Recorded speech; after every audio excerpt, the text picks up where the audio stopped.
Bonjour à tous, je me trouve à l'hôtel Vice Versa à Paris. On va rencontrer un candidat très très mignon qui a participé à la Villa des Cœurs Brisés. Alors s'il manque une étoile sur le sapin, mon étoile, elle est assise sur le canapé, elle m'attend, c'est Stéphane. On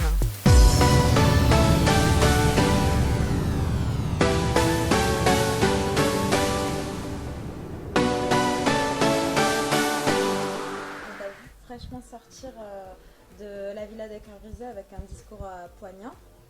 Tu penses que c'était l'expérience de trop ou comment tu l'as vécu cette expérience justement? Non, justement, je pense que ça a été une bonne expérience pour moi. Je l'ai fait à la base, pas forcément en me disant que j'allais vraiment trouver l'amour, mais au final, j'ai trouvé des réponses, on va dire. Et non, c'est vraiment une expérience qui m'a aidé. Et puis, j'ai rencontré plein de gens super sympas, comme toi. Et voilà, non, je regrette pas.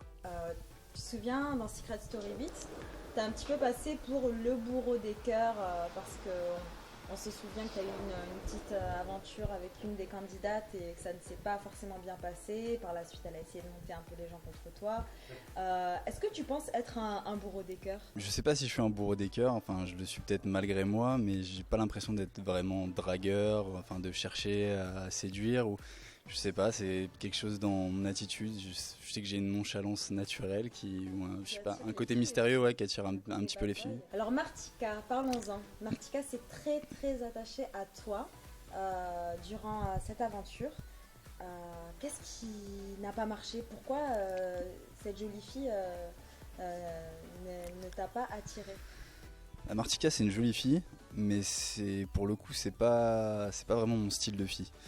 Je l'ai déjà dit, je la trouve un petit peu trop sophistiquée, pas assez naturelle. Elle est un petit peu dans son monde, quoi. C'est strass et paillettes, et moi il y a ni strass ni paillettes dans mon monde, et voilà, je suis quelqu'un de plutôt simple, et je retrouvais pas pardon cette simplicité en elle, et voilà, donc ça pouvait pas coller. Puis il y a aussi le fait que voilà, on avait l'impression qu'elle savait pas trop ce qu'elle voulait. Moi, au niveau de son attitude, j'appréciais pas vraiment, donc apparemment j'étais son coup de cœur.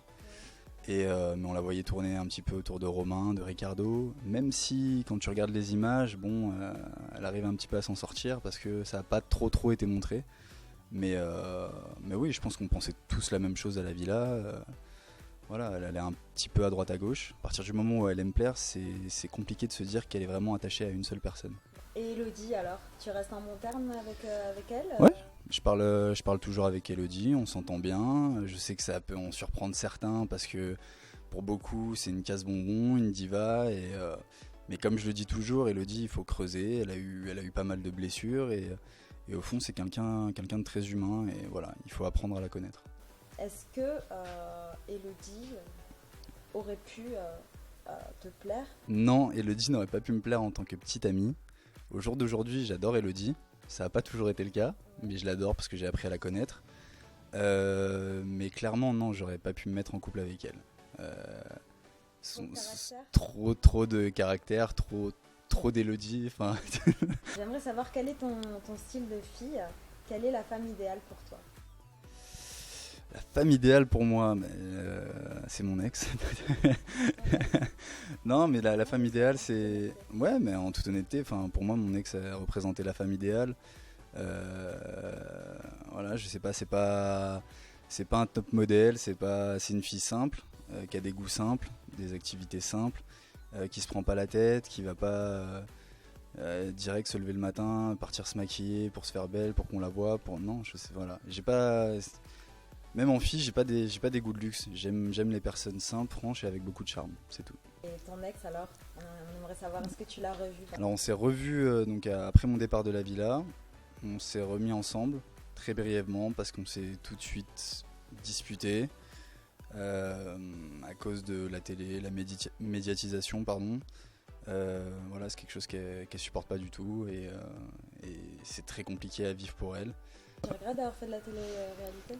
Pour ce qui est de ma relation avec cette personne, je pense que oui, ça aurait été mieux pour moi que je fasse pas de télé, parce que ça a compliqué une histoire qui avait pas besoin de ça, quoi. On avait déjà nos problèmes, on n'avait pas besoin en plus de la télé. Est-ce que tu as des projets de carrière du côté pro? Du côté pro, en fait, ça fait maintenant 4 mois que j'ai un job, je suis commercial dans le bâtiment. Ça me va très bien. Voilà, c'est quelque chose que j'apprécie, je gagne bien ma vie. Et, après, au niveau de la télé, voilà, je pense que j'ai fait le tour. Et je pense que dans ma vie sentimentale, ça m'a suffisamment desservi. Et voilà, je pense que c'est une bonne expérience, mais c'est pas quelque chose dans lequel il faut se projeter à long terme. Je vois que tu as coupé tes cheveux. Ouais. Comment tes fans trouvent ton nouveau look? Je pense que ma nouvelle coupe a été plutôt bien accueillie par la plupart des gens. J'avais laissé pousser les cheveux à l'époque pour Secret Story, et puis finalement je m'y étais habitué, je les avais laissés pousser, et je me trouvais bien comme ça. Et finalement, quand je me regarde dans la villa des cœurs brisés, je me dis putain, pourquoi? Salut, c'est Stéphane, gros bisous aux internautes de public.fr. Ciao ciao.